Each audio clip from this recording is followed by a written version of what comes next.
ప్రస్తుతం ఇంత అద్భుతమైనటువంటి కార్యక్రమాన్ని నిర్వర్తించినందుకు గుంటూరు జిల్లా ప్రెసిడెంట్ గారిగా ఉన్నటువంటి లక్ష్మణరావు గారికి వారి టీం అందరికీ కూడా హృదయపూర్వక ధన్యవాదాలు తెలియజేద్దాం. అలాగే మనమందరం కూడా ఇక్కడ ఈ విధంగా కలవడానికి ఈ పిరమిడ్ స్పిరిచువల్ సొసైటీస్ మూవ్మెంట్ వ్యవస్థాపకులు ప్రపంచ పితామహ పత్రిజీ గారికి హృదయపూర్వక ధన్యవాదాలు తెలియజేద్దాం. ముఖ్యంగా మనం గమనించవలసిన విషయం ఏమిటంటే మనిషికి ఈ ప్రపంచంలో రెండు రకాల జ్ఞానం కావాలి.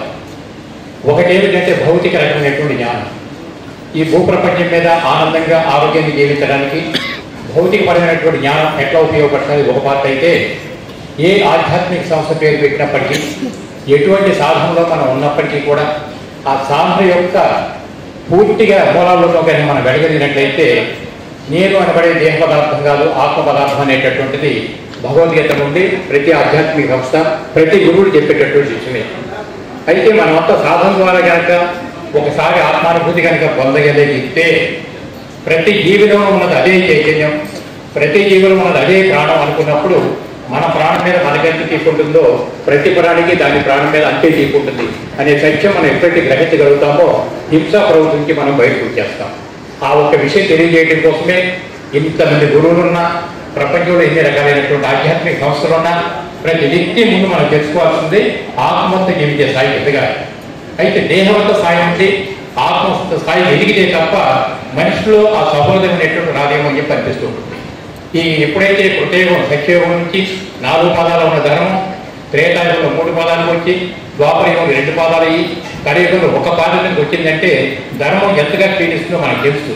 తిరిగి పిఎస్ఎస్ మూవ్మెంట్లో పత్రిజీ మనకు అందించిన జ్ఞానం కానీ ఇన్ని రకాల ఆధ్యాత్మిక సంస్థల్లో గురువులందరూ మనకు అందించినటువంటి జ్ఞానం కానీ అంతిమంగా ఏమిటంటే దిగదారిపోయిన ధర్మాన్ని తిరిగి మళ్ళీ ఆ సత్యంలో పెట్టగలిగి ఉండాలంటే రాబోయేటటువంటి రోజుల్లో మన మీద ఎంత బాధ్యత ఉందో మనకు అర్థమైతే ఇక ఈ ర్యాలీలు కానీ ఈ ఆత్మజ్ఞాన ప్రబోధాలు కానీ ఎంత ఉధృతంగా పెరగాలి, మన ముందు ఎలా జీవించాలని మనకు అర్థమైతే మనలో అంతర్గత మార్పు వస్తుంది.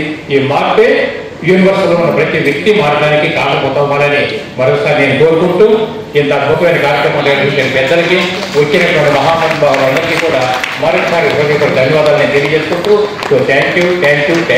అలాగే సర్వమత శాఖాహార సమ్మేళనం అనేటటువంటిది దాదాపు 2006లో అనుకుంటా విజయవాడ ఫస్ట్ టైం మనం చేయడం జరిగింది. అప్పటి వరకు పత్రిక ఏమని అన్నారంటే అన్ని మతాలే కలిపి మనం ఒక శాఖాహార సమ్మేళనం చేద్దామని పత్రికకి ఫోన్ చేసి చెప్పినప్పుడు ఆయన 3 నెలల టైం ఉంది ఆలోచించి ఒక మాట అన్నారు. దానికి టైం అక్టోబర్ 2 పెట్టుకోని చెప్పి అన్నారు.